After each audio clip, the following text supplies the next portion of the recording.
वक्फ के ताल्लुक से जो मुसलमानों ने अपने मुद्दे रखे हैं, मिल्ली तंजीमों ने अपनी गुजारिशात और अपने एतराज़ात रखे हैं। क्या महाकुंभ के साथ ही वक्फ बोर्ड का भी सफाया हो जाएगा?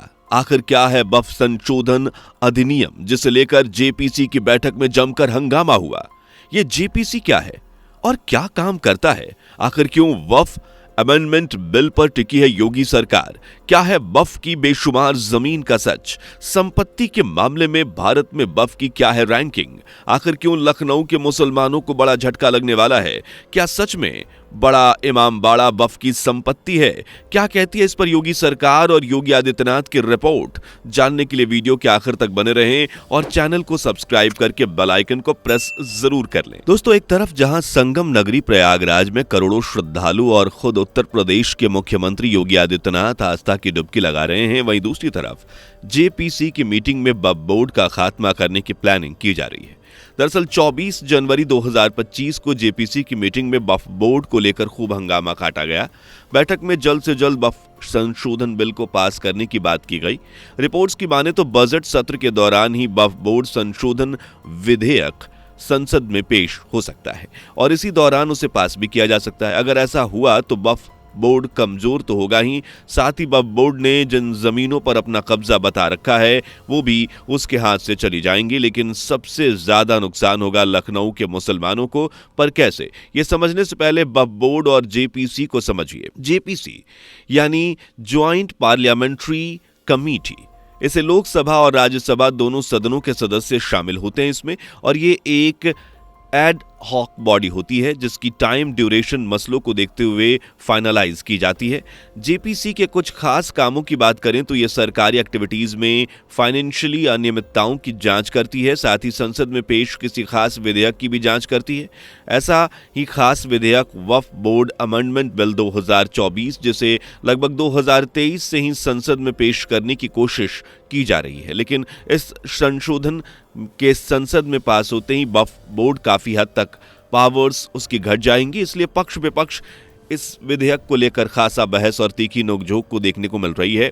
ऐसी ही बहस 24 जनवरी को भी देखने को मिली, लेकिन योगी सरकार ठान चुकी है कि इस बिल को संसद में पेश कर पास करवा कर ही दम लेगी, ताकि वक्फ बोर्ड द्वारा जिन जमीनों पर अपना दावा ठोका जा रहा है उन्हें वापस सरकार के अंडर में किया जा सके। और सरकार का यह रवैया सबसे ज्यादा लखनऊ के मुसलमानों को डरा रहा है, क्योंकि इस विधेयक के पास होते ही मुसलमानों के हाथ से लखनऊ में मौजूद बड़ा इमामबाड़ा फिसल सकता है। जी हां दोस्तों, लखनऊ का बड़ा इमामबाड़ा जो महाकुंभ से लगभग 200 किलोमीटर की दूरी पर है, कहने को तो ये इमारत कोई मस्जिद दरगाह नहीं, लेकिन इसके बाद भी मुस्लिम और वक्फ बोर्ड ने इस पर दावा ठोका है। का कहना है कि उनकी जमीन है। इसके इतिहास को समझे तो लखनऊ का बड़ा इमामबाड़ा शहर की जानी मानी और सबसे फेमस जगहों में से एक है। लखनऊ आने वाले लोग एक बार तो इस खूबसूरत और नायाब इमारत को देखने के लिए जरूर आते हैं। बड़ा इमामबाड़ा का निर्माण साल 1784 में शुरू करवाया गया था और इसे बनाने का श्रेय जाता है अवध के नवाब आसफ उद दौला को, जिन्होंने इमामबाड़ा को बनवाया, इसलिए इसे आसफी इमामबाड़ा और भूल भुलैया के नाम से भी जाना जाता है। इस इमामबाड़ा को बनवाने के पीछे आसफ उद दौला के इरादे बड़े नेक थे। जब देश में अकाल ने पैर पसारे, लोगों को भूख प्यास से जूझना पड़ा, रोजगार की कमी हो गई, तब लोगों को कुछ वक्त के लिए ही सही पर सहारा देने के लिए उन्होंने अकाल राहत परियोजना के तहत इमामबाड़ा का निर्माण करवाया, जिससे न सिर्फ लाखों लोगों को रोजगार मिला, बल्कि ये इमामबाड़ा अनगिनत गरीबों के पेट भरने का साधन भी बन गया। जबकि आज के समय में इसे मुस्लिम्स का पूजा स्थल माना जाता है, जहां मुसलमान बड़ी संख्या में नमाज अदा करने के लिए पहुंचते हैं। लेकिन उत्तर प्रदेश की योगी सरकार ने वक्फ बोर्ड संशोधन अधिनियम पर हो रही जेपीसी की बैठक में बड़ा इमामबाड़ा को सरकारी जमीन करार देने की तैयारी में जुटा हुआ है। योगी सरकार ने साफ शब्दों में कह दिया है कि बड़ा इमामबाड़ा पर वक्फ बोर्ड का कोई हक नहीं, ये सरकारी जमीन है। योगी सरकार ने इस अधिनियम पर जेपीसी को जो रिपोर्ट सौंपी है उसमें लिखा है कि बड़ा इमामबाड़ा ही नहीं बल्कि छोटा इमामबाड़ा और बेगम हजरत महल पार्क भी वक्फ बोर्ड ने अपना दावा जो किया है, जबकि इन तीनों पर ही वक्फ बोर्ड का कोई हक नहीं है। ये सभी सरकारी जमीनें हैं, इसलिए वक्फ बोर्ड का दावा खारिज किया जाए। योगी सरकार के एक्शन और रिपोर्ट पर सरकार में मंत्री ओम प्रकाश राजभर ने भी हुंकार भर वक्फ को खुली चुनौती दे दी है। उन्होंने साफ शब्दों में कहा है कि ये सभी इमारतें वक्फ बोर्ड की संपत्ति है ही नहीं बल्कि अवैध कब्जा है और योगी सरकार के पास इस सबूत के भी पुख्ता सबूत हैं। इसलिए बड़ा इमामबाड़ा को वक्फ बोर्ड के दावों से छुटकारा मिलकर रहेगा। संपत्ति नहीं है वक्फ की, क्योंकि सरकार ने दावा किया है इसमें। भाई सरकार ने दावा किया है तो साक्ष्य तब न कहा है कि नहीं है। तो नहीं है। वक्फ बोर्ड की जमीन नहीं है, तो वो वक्फ की संपत्ति नहीं है। तो इमामबाड़ा वक्फ की संपत्ति नहीं है। नहीं है। हाँ बिल्कुल है, सरकार के पास साक्ष्य। यूपी सरकार के इस बयान और रिपोर्ट पर लखनऊ के मुस्लिम मोहल्लों में मानो खलबली सी मच गई है। लखनऊ के मुस्लिम गुरुओं ने अपने अपने तरीके से बड़ा इमामबाड़ा को वक्फ बोर्ड की जमीन बताने की पूरी कोशिश की है। वक्त के ताल्लुक से जो मुसलमानों ने अपने मुद्दे रखे हैं, मिल्ली तंजीमों ने अपनी गुजारिशात और अपने एतराज़ात रखे हैं, उन तमाम चीज़ों पर जो चेयरमैन है और जो कमेटी है वो बिल्कुल उसको अपनी रिपोर्ट में दर्ज करेगी और जो फाइनल रिपोर्ट है वो जेपीसी की ही रिपोर्ट मानी जाएगी। इसलिए मुझे लगता है कि इन तमाम चीज़ों पर बहुत ज़्यादा तवज्जो देने की ज़रूरत है। हालांकि मुस्लिम समुदाय में खलबली मचना तय भी है क्योंकि वक्फ बोर्ड ने जिन जमीनों पर दावा किया है उनकी फहरिस्त बहुत लंबी है और अगर संसद में ये विधेयक पास हो जाता है तो वक्फ बोर्ड की संपत्तियों की लंबी लिस्ट में सिर्फ कुछ गिने चुने नाम ही रह जाएंगे या हो सकता है कि वो नाम भी ना रहें। आंकड़ों की माने तो देश भर में वक्फ के पास 8 लाख एकड़ से भी ज्यादा जमीन है। एक्यूरेट नंबर्स की बात करें तो Waqf assets management system of India के अनुसार वक्फ के पास पूरे देश में 8,72,321 अचल ई मूवेबल जबकि 16,713 चल मूवेबल संपत्तियां हैं और सबसे ज्यादा जमीन योगी के गढ़ यानी उत्तर प्रदेश में है।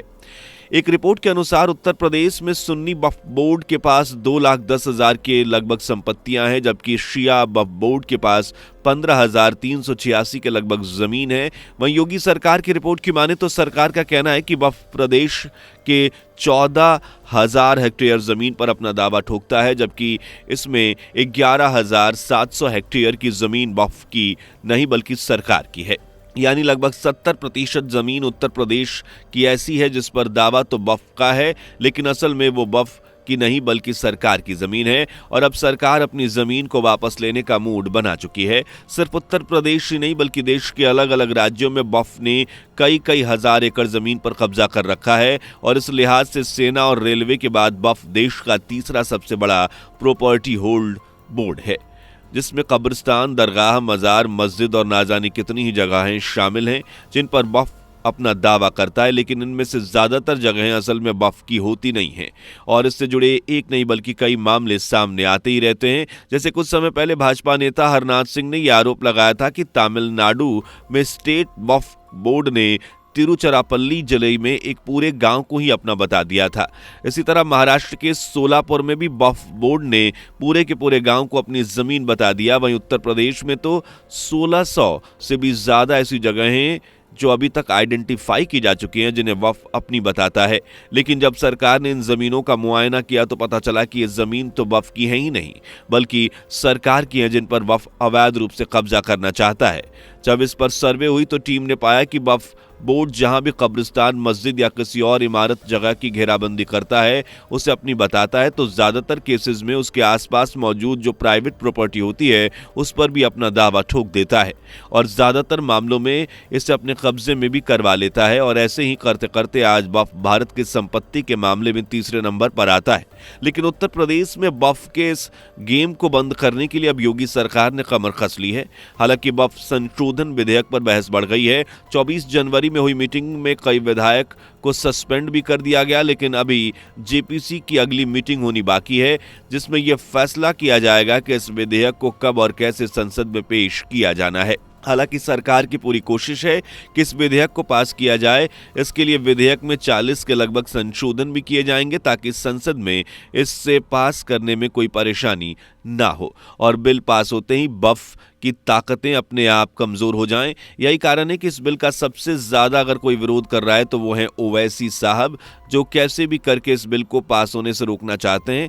अब ये बिल पास होगा या नहीं पीबीसी की अगली मीटिंग में ये तय होगा और क्या होगा ये सब आने वाला वक्त ही बताएगा। फिलहाल आपको क्या लगता है, क्या वक्फ के हाथों से पावर छीनने में सरकार कामयाब होगी? क्या बड़ा इमामबाड़ा सहित लखनऊ की दूसरी इमारतों को वक्फ के कब्जे से मुक्त करवाना आसान होगा? अपनी राय हमें कमेंट बॉक्स में जरूर बताएं। वीडियो पसंद आई हो तो लाइक शेयर जरूर करें। चैनल से जुड़े रहने के लिए इसे सब्सक्राइब और बेल आइकन को प्रेस कर लें। मिलते हैं अगली वीडियो में, तब तक के लिए bye bye and take care. दोस्तों, आपकी स्क्रीन पर 2 और वीडियो दिख रही हैं, जिसे देखने के लिए आप स्क्रीन पर क्लिक करें। दोनों देखिएगा, बहुत अच्छी वीडियो बनी है।